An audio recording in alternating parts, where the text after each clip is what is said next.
Right, let's go to our other top story now. Gauteng Premier Panyaza Lesufi has given an update on investigations report on Anglo Ashanti and Tembisa hospitals, driving license testing centers and others. The investigations were launched to check maladministration, fraud and corruption at these institutions. Let's go to ENC reporter Moloko Moloto, who's following that story, and he joins us now live. I assume, Moloko, that it's not so long ago since the Premier wrapped up his presentation of this particular report. Tell us about the damning findings he found against, or rather the SIU found against the Tembisa hospital in particular. So, Masero, the Premier of Gauteng, Panyaza Lesufi, was just outlining the reports, summarizing them really.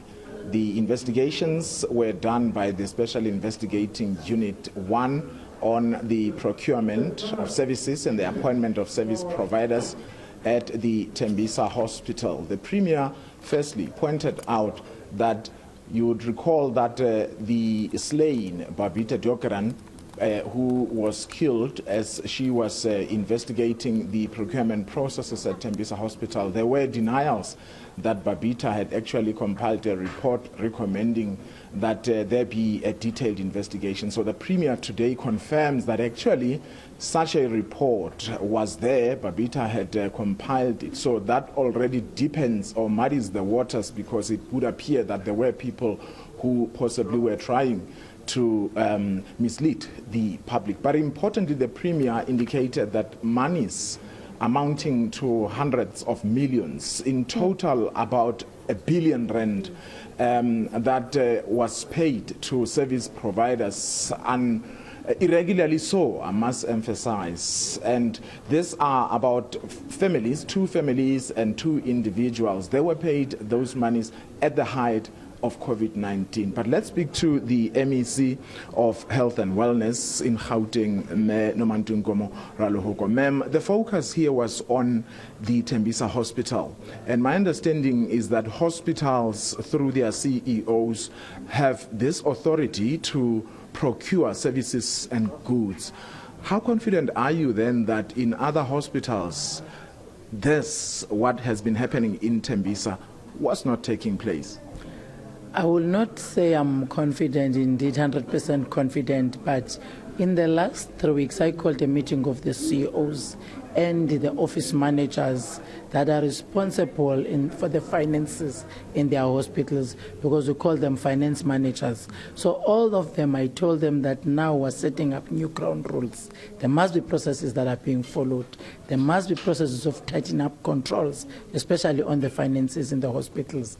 And we have agreed that every month I will be getting a report through the acting financial officer, which is the acting CFO now, that has just joined the department to assist us so that we're able to run our processes. And I think after that meeting, we all agreed that in the supply chain, indeed, there is a problem.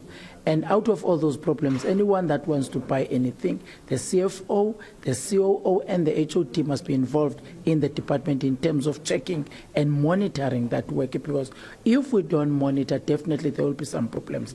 But again, what we have done is to work very closely with the audit outcomes, because every hospital is audited. Then we look into the outcome of the audit. What is it that H has picked up? Yeah.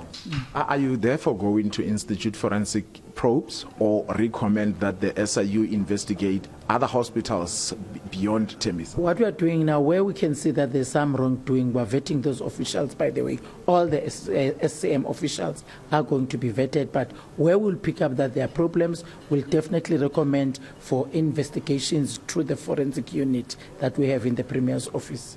Let us then talk about the Anglo Ashanti hospital. The Premier says that that hospital, a decision was taken by the provincial government of Gauteng to build that hospital so that it can be able to deal with the COVID-19 patients in Gauteng.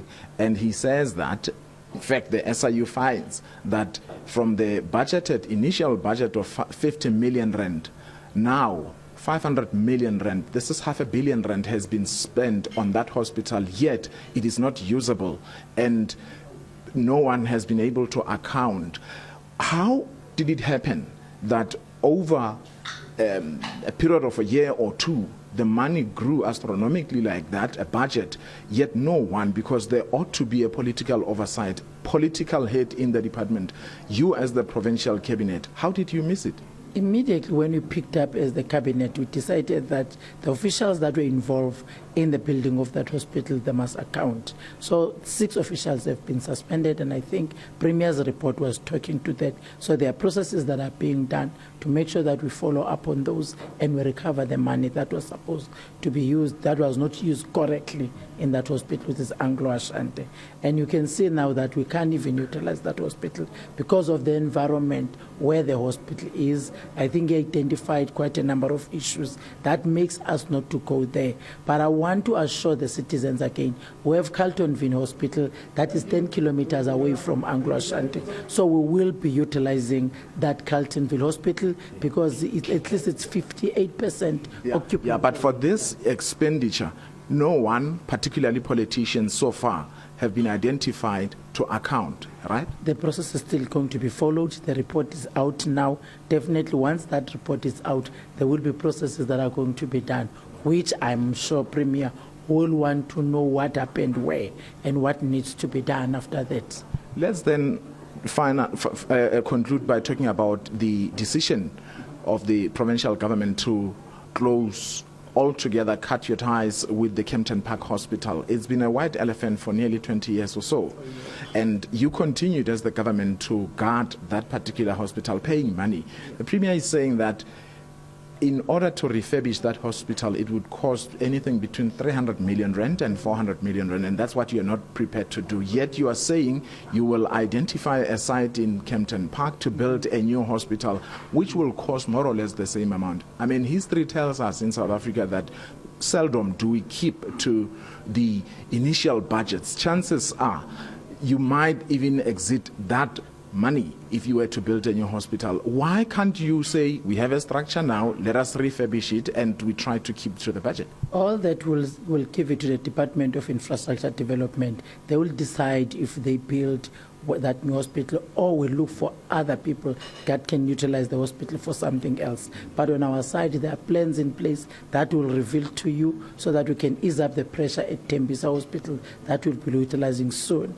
And definitely it will not be a lot of money that we will use when we get whatever facility that we're going to use. All right, ma'am. Thank you so much for your time. We appreciate. Well, Masero, the Premier indicated that the province will be trying to tighten the loose ends, ensuring that the whistleblowers in the province are protected, and this is done to honor Babita Diogran, who was murdered as she was spotlighting the corruption that was taking place at the Tembisa Hospital. All right, Moloko Moloto, live for us there. Let's leave it there for now. All right, still to come on All Angles. We've got more news for you. We'll take you back to Cape Town, where our senior reporter, Avu Mdila, is speaking to MPs as they make their way to City Hall for that Section 89 debate.